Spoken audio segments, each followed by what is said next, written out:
In the last couple of years, I've been fortunate to come up with some quite decent sized bags after trying various kinds of hustles, businesses, and Ponzi schemes. Hey, hey, hey! FBI, open up! Just kidding. You may think that you have to have a great business idea to make some solid currency. Not really. But then, what makes a business successful? The answer is a paying customer. But how do you find one? And then another one. Another one. Another one. Another one. Another one. Another one. And another one. This video will get you out of the trenches by showing you how to do a customer segmentation like a pro. I need to clean. And believe me, this is how you're gonna feel after you do your first successful sale.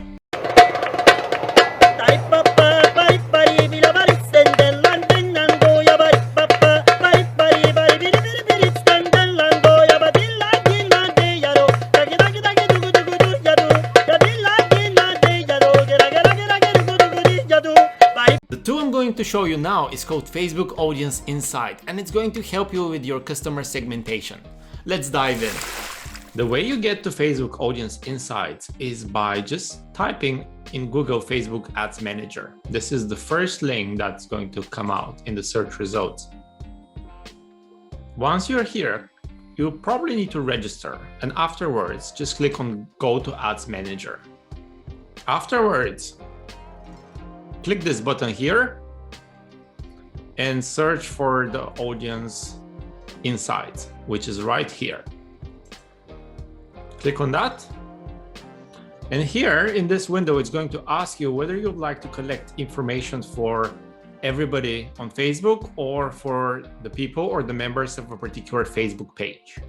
I almost always click everyone on Facebook because it gives you very rich information. So let's go ahead and select this. And here you can see all kinds of information. What you need to first input is the location that you'd like to explore. For the purposes of this video, we can just click on the United States. And now you can see that here, roughly 150 to 200 million people from the United States are on Facebook, which gives us a good pool of participants to check their interests, to check their demographics, to get to know what they're into, etc. So then the next thing we can do is put an interest, something that we would like to check the interest of that audience. For example, we can put, we may be trying to sell some cat-related product. Could be cat food, cat toy, or any sort of cat-related product. That's why we would like to know how people feel about cats altogether. And you need to be careful here because you may also choose the musical cats, but in this particular case, we are interested in the pets, the cats. And out of a sudden, we notice here that this graphic is actually changing. And Facebook is showing us that 67% of the people who like cats are actually female. And we also can have a look at the spread when it comes to the age of the people interested into cats. And we can actually change that age group here. We can be, let's say we decide to target customers for our cat-related product who are between 30 and 50 years old. And you can see everything here is dynamic. So this information we can see changes accordingly. And out of a sudden, we figure out that 65% of all the people who are interested in cats are actually women. So we may decide to target only female customers. And we click this button so that we can acknowledge our desire to target females. And here, scrolling down on the page, you can see that the majority of people who are interested in cats are actually married, contrary to the wide belief that single people prefer cats. So the majority of the women between 30 and 50 years old are actually married. And we also see their education levels. Most of them have completed a university degree, and we can take all that information to tailor specific marketing messages to those audiences. Scrolling down, we can even see the job title that most people who are interested in cats within that age group actually have. So it seems that the majority of people interested in cats have some sort of administrative jobs, followed by sales, as far as I can see, then healthcare. So this can be useful when we develop the value proposition and when we try to come up with adequate advertisements to target these specific customer groups. Okay, going back up, we can click this button here, which says page likes. And we can see that the majority of people who like cats, who are also within the group age of 30 to 50 years old, they like the following things. When it comes to media and news company, they prefer, let's say, the penny hoarder. Not sure what this is, but it could be useful. For example, if this is the media company they follow, or they get their news or interest from that source of news outlet, we may collaborate with them, or we may place our advertisement in this media company, which pretty much suggests that we would be putting our product in the eyes of the most relevant customers, because the customers, the people who already like cats, they already use those sources. They're also interested in some websites, perhaps for coupons, in some mom-related websites, etc. There are specific public figures that they follow, which could be people who we get in touch with, ask them to support our company. We may actually pay them some money for them to advertise our product or service. And we can see all kinds of interesting aspects. So the women clothes shops they're interested in are, for example, Chicksaw, Lane Bryant. I'm not familiar with any of those, but if you are targeting that group of customers, you have to familiarize yourself with them, because this is ultimately what your customers like. And when it comes to page likes, you can see the majority of people who like cats are also likely to like the following pages, to follow the following pages, which is information that also can help us to dial into the most relevant groups of people we would like to be targeting. And perhaps identify collaborators, key partners to get in touch with, to propose, to build relationship with, so that we can achieve our business goals. We may also look at the location where people who are interested in cats are most likely to be at, because the United States is very big. So we can be looking at, let's say, any specific location where these people are focused in, where they reside. So far, we can see roughly, let's say, equal split, but we can select the button to search for more. And out of a sudden, it seems that Houston, Texas is an outlier. You can see how everywhere else, the percentage of people interested in cats is 0.1% or 0.2%, but here is 0.5%. So there must be something about Houston, Texas, which makes people more likely to like cats, whatever the reason is. Then in Arizona, we can see the same outcome here. And this information will help us to identify the so-called beachhead market. In one of the videos I've posted already, I discussed what a beachhead market is. So you can go ahead and select this video to get to know what a beachhead market is. But in a nutshell, this is the place where most of your targeted customers reside. And this is the place where you should start off advertising your business, growing your business, etc. So quite a few locations in Texas. Okay, we can see that LA is actually a much bigger one than the previous locations in terms of potential for product adoption when it comes to cat products. You can see 0.9% of the people in LA are interested in cats, people in New York as well. So these are big cities. And we can draw some conclusions there. We can identify perhaps some trends and some characteristics of these cities that make people more likely to like cats. And if we are targeting, let's say in the United States, there are multiple communities who speak different languages, we can actually look at the top languages. But here, of course, the top language is English, followed by Spanish. And here we can actually add another interest. We can let's say put Spanish in terms of as a language, and then you will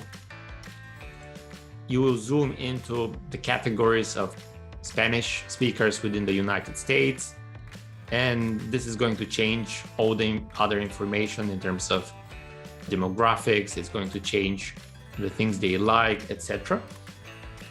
So you can narrow down, actually you can identify different interests and you can narrow down the audience based on those. You can add multiple interests altogether. And here you can see on the top side of the screen, you can see that there is 20 to 25 million females within the age of 30 to 50 who are interested in cats, who reside in the United States and also speak Spanish. As we start adding more interests, of course, this number, the total number of the audience, of the customers will go down, but it will allow us to target a very niche group of individuals, a very niche market, which we can capitalize on before we expand to other markets.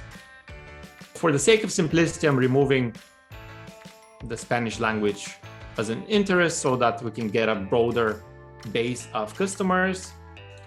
The last thing we're going to do is we're going to click on activity, and it allows us to see how engaged those customer groups are. So in the past 30 days, people who like cats and follow the other characteristics which we identified, they also like commenting on different posts. They've commented 23 times in the past 30 days.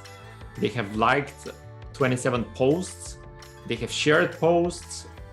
They have clicked on ads 8 times. So this is massive, because if we are to develop an online advertisement that targets our customers on Facebook, this information here suggests us that they're actually likely to click on this ad, because in the last 30 days, they on average click on more than one ad per day. And we can see here that the way they access Facebook is predominantly by mobile phone. So when we are developing an advertisement, let's say via Facebook, but could be via other platforms as well, most of those platforms allow us to limit the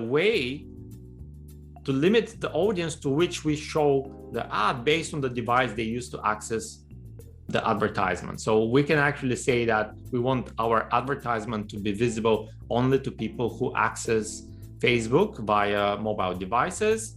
And then we can see that the majority of them actually use iPhone as opposed to Android, but it's not such a striking difference, 55% versus 42%.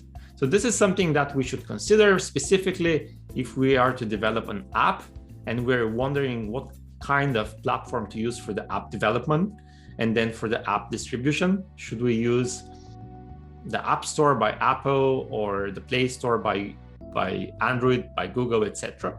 So these are all important bits of information that will help us to identify the most relevant group of audience, their location, their interests, the level of engagement in terms of how many times they comment, how many times they like or click on ads, but also how they access the platform and therefore how they are going to access our ad. And this has significant implications for the way we design our website, because once they click on the ad, they will get on our website. So we would like to optimize our website, let's say for mobile users only, rather than for, let's say, desktop users, because we can see here that 1% of everybody who accesses Facebook and is interested in cats and follows all the other criteria that we have inputted, only 1% of them use desktop computers. So this is something to consider. Something to keep in mind is that we could be changing this at any point, and it's going to give us a completely different information. Let's say now I have allowed for both genders, And then when we click on the pages they like, maybe there would be a difference. There may be a difference between the location as well. So these are all the things to consider. So the best thing about this tool is that it allows you to come up with very detailed customer segmentation, and you can segment customers based on their location, based on their gender, based on their age group, as well as based on their interests. And you can couple interests together. We can look at multiple interests at the same time, and eventually the number of people would be shrinking. But that's not necessarily a bad thing, because when you're a small business, you would like to start selling to a very niche group of audience, very small number of people, but highly responsive to your ad. So this is certainly a good thing, certainly a good tool to consider for your entrepreneurial journey. The best thing about Facebook Audience Insight is that it's a free tool that allows you to explore customers from all around the world. You're going to know their behavior, you're going to know what they like and why are likely to buy from you. So pick that beachhead market and identify the customers within that market. Then you're going to crush the market and become an established business. Use the comment section down below to let me know what did you find about your prospective customer that you didn't know in advance prior to using the Facebook Audience Insights tool. Let me know down below, and if you enjoyed this video and the content, do hit the like button and subscribe, as there will be more videos coming down the line. That's all from me, your boy Stoyan, and peace out.